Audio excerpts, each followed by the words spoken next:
Assalamualaikum warahmatullahi wabarakatuh. Selamat datang di channel Belajar Dev, yang dimana sebelumnya channel ini bernama Codecraft, sekarang saya ubah menjadi Belajar Dev. Pada video kali ini, kita akan membahas tentang belajar Arduino dari nol. Sebelum lanjut, jangan lupa teman-teman subscribe dan hidupin loncengnya, like dan komen jika ada pertanyaan. Tanpa berlama-lama, kita masuk ke dalam pembahasan. Baiklah, kita akan belajar Arduino dari nol untuk pemula. Baik itu teman-teman belum tahu apa itu Arduino, sejarahnya, jenisnya, dan cara menggunakannya, dan lain sebagainya.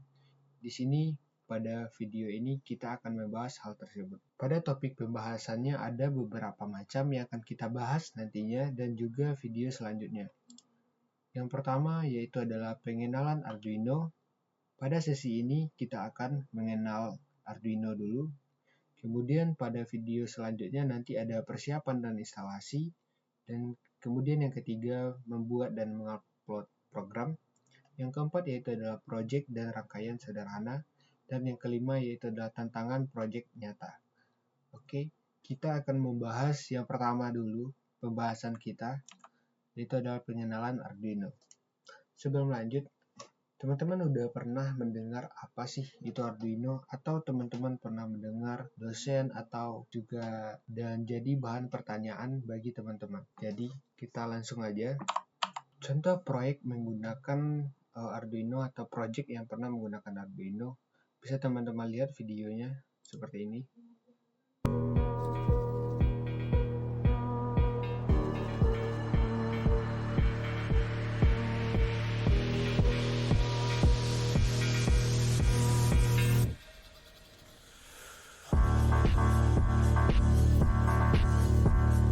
Setelah teman-teman melihat contoh proyek atau project yang menggunakan Arduino, bisa teman-teman lihat ada berbagai macam jenis project atau proyek yang telah diciptakan menggunakan Arduino tersebut. Jadi, di dalam Arduino itu ada perbedaan mikrokontroler dan juga mikroprosesor. Mikrokontroler itu adalah pada Arduino merupakan chip yang lengkap yang sudah berisi ada CPU, memori, dan I/O atau input atau output. Dan kemudian ada mikroprosesor. Biasanya kalau pada laptop itu umumnya hanya terdiri dari CPU saja. Keunggulan hardware pada Arduino adalah dengan menggunakan sebuah board Arduino seperti tipe Arduino Uno yang menggunakan chip Atmega 328, kita tidak perlu lagi merakit sistem minimum secara manual karena semua komponen pendukungnya sudah terintegrasi di dalam board tersebut. Sebagai contoh, ini adalah gambar dari Atmega 328 dan tanda panah tersebut itu adalah rangkaian sistem minimumnya. Jadi kita tidak perlu lagi membuat rangkaian sistem minimum. Atmega ini biasanya digunakan pada Arduino seperti jenis Arduino Uno, Arduino Pro Mini, dan Arduino Nano. Jadi kita tidak perlu lagi membuat rangkaian sistem minimum karena sudah ada board yang dibuatkan ke dalam Arduino. Jadi kita tidak perlu membuat rangkaian sistem minimum lagi. Kemudian komponen perangkat lunak yang akan kita gunakan atau software ya. Di sini yang pertama yaitu adalah Arduino IDE. Bisa teman-teman lihat ada logo aplikasinya. Itu adalah aplikasi untuk kita menulis kode programnya, menerjemahkannya ke bahasa mesin, dan juga mengunggah upload ke mikrokontroler nantinya, ke Arduino kita nantinya. Kemudian ada library atau framework yang kita gunakan yaitu adalah kode C atau C++, dan juga kita akan memprogramnya supaya jauh lebih sederhana. Kemudian ada bootloader, yaitu adalah program kecil di dalam chip mikrokontroler yang akan memungkinkan kita memprogram Arduino langsung melalui kabel USB. Jadi kita akan membuat atau mengupload nantinya menggunakan kabel USB ke dalam Arduino Uno kita nanti ya. Kemudian kita masuk ke sejarah singkat. Awal mula atau wiring ini adalah bermula dari tesis Hernando. Ini adalah sejarah singkat Arduino. Hernando Barragan berjudul Wiring Wiring, Prototyping, Physical Interaction Design pada tahun 2003 sampai 2004 di IDII atau Italia. Tesis ini dibimbing oleh Massimo Bazzi dan Casey Ries. Kemudian latar belakangnya, proyek ini lahir dari kebutuhan agar para desainer dapat mempelajari teknologi digital, elektronika, dan pemrograman dengan mudah tanpa harus menghadapi kerumitan teknis engineering yang berat. Kemudian ada tim pendiri. Tim pendiri Arduino kemudian dikembangkan lebih lanjut oleh tim yang terdiri dari Massimo Bazzi, David Curtatieles, Tom Igoe, Gianluca Martino, dan David Meles. Selanjutnya, yaitu adalah mengapa sih kita harus memilih Arduino, kenapa tidak yang lain? Jadi ada 4 alasan utama mengapa kita harus memilih Arduino, dikarenakan sangat populer pada masa sekarang. Yang pertama, mudah dipelajari karena menggunakan bahasa C atau bahasa C++. Kemudian referensinya sangat banyak. Sangat mudah teman-teman melihat tutorialnya atau blog dan juga panduan belajar di internet pastinya. Kemudian ada komunitas yang besar. Kemudian ada dukungan atau library yang sangat luas.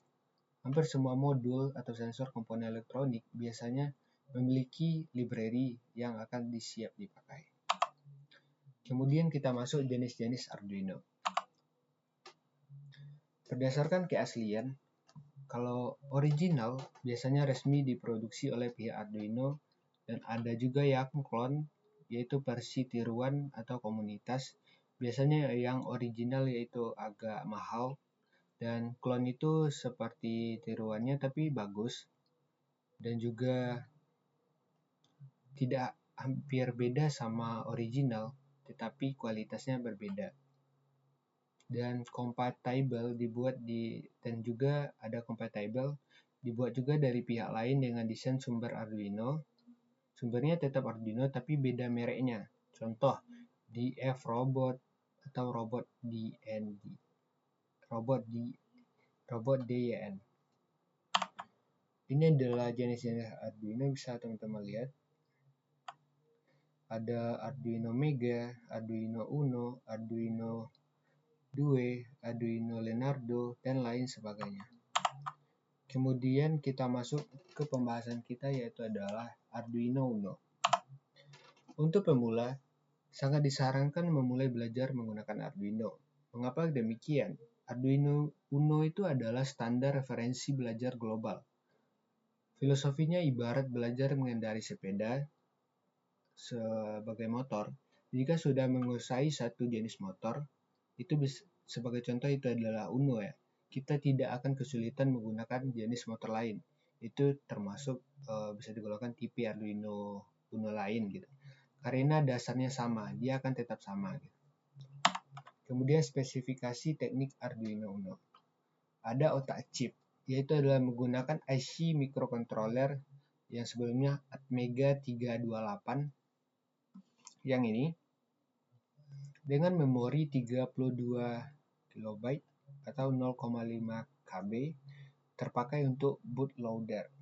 Kemudian ada koneksi pinnya, ada 14 pin biasanya, yaitu adalah pin 0 sampai 13 itu termasuk di dalam pin untuk komunikasi serial atau RX di pin 0 dan TX di pin 1.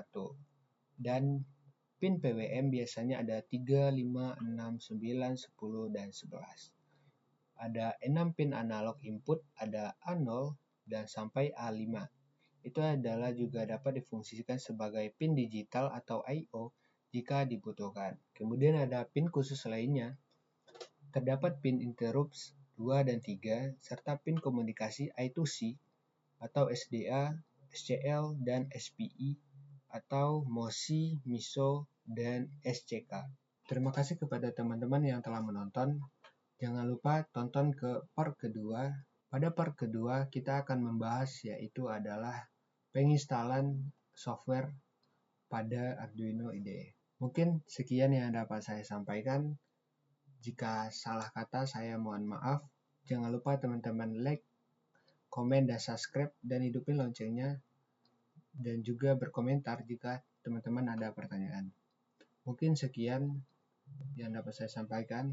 Wassalamualaikum warahmatullahi wabarakatuh.